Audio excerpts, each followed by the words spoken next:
Greetings, Reapers. I just wanted to rant today a little bit about comic book movies. Now, they've been around for quite a while now and going pretty strong. We've had our fair share of great movies and our fair share of really terrible movies. But overall, I would say that my level of excitement for each new movie that's about to come out that's based on comic books is pretty much the same as it was when this whole phenomenon started. And, there was a fear of that there would be some sort of a fatigue. But I haven't really experienced that fatigue. And that's probably because I'm such a geek about this sort of thing. However, as we go into 2017, we start getting a whole new crop of movies for this year that are based on comic books. The question I have to ask is, where do they go from here? Because let's take the Marvel Cinematic Universe just as an example. They are a clear example of a company that's kind of doing it right. Not to say that all of their choices are what I would have done, but overall, you can't argue with the success of what they've done thus far.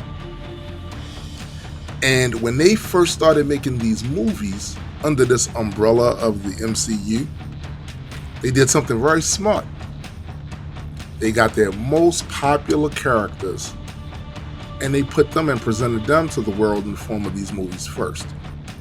And that's brilliant because a lot of them already have some name recognition, even to people who may have never read a comic.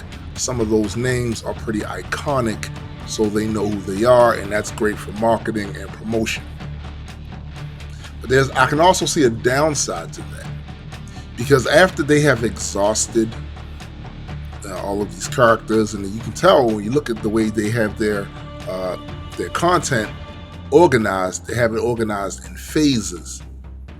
So at a certain point, some of these actors and actresses that are playing these roles will no longer be able to play those roles.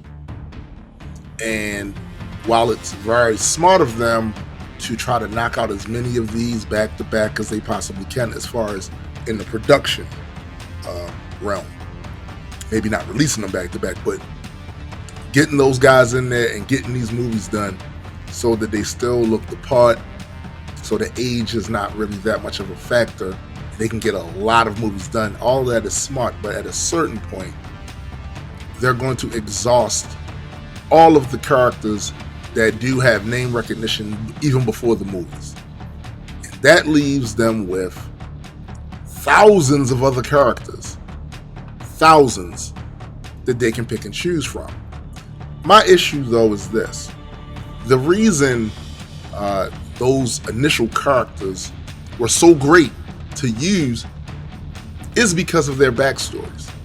Because these characters were created during the golden age of comic books. And they had a bunch of great writers, great storylines that are now legendary, great artists, all of that. And there's just a wealth of content there. But for me, the comic book is what drives it.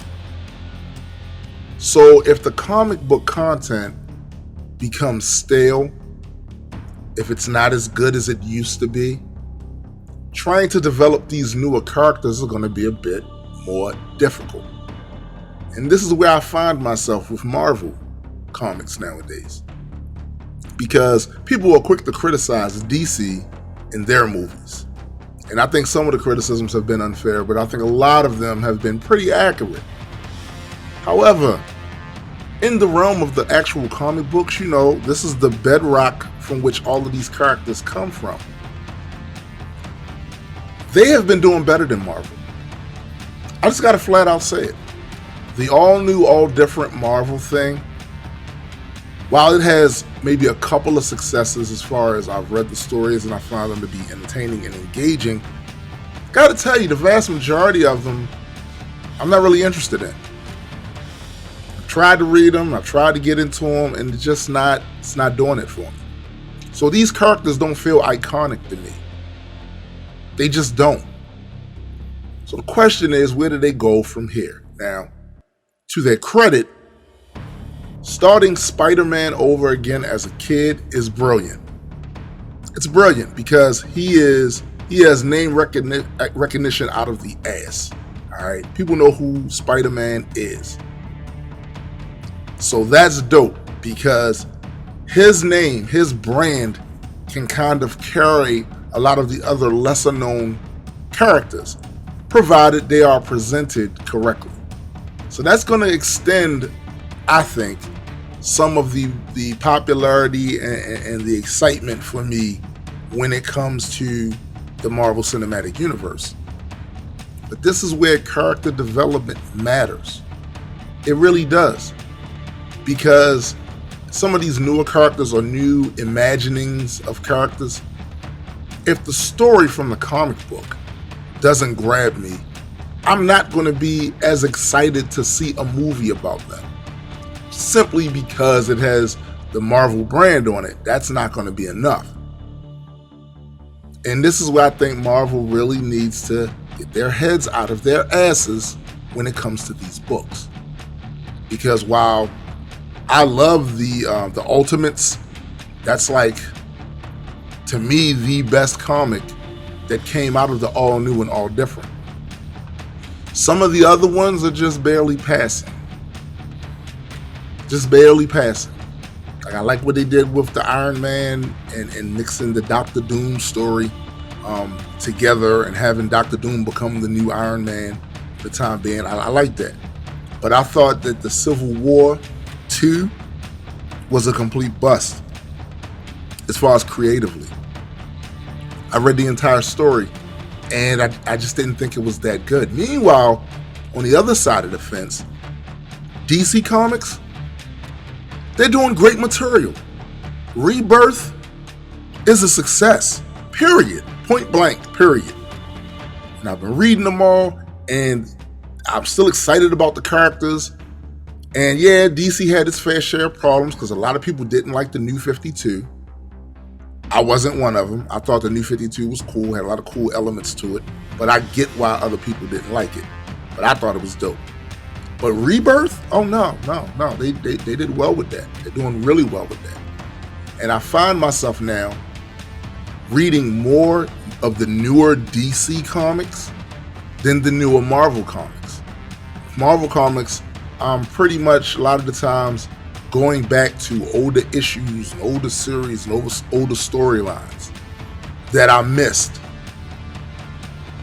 They're not really lighting my world on fire with some of these newer titles. They're just not.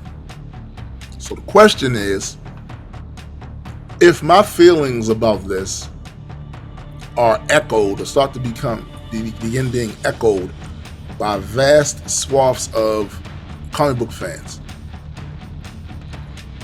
and these newer characters or new versions of these characters are not catching on the way Marvel expected they would,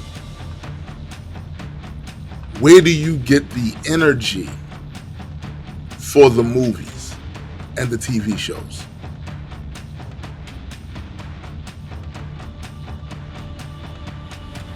Because I really want to know.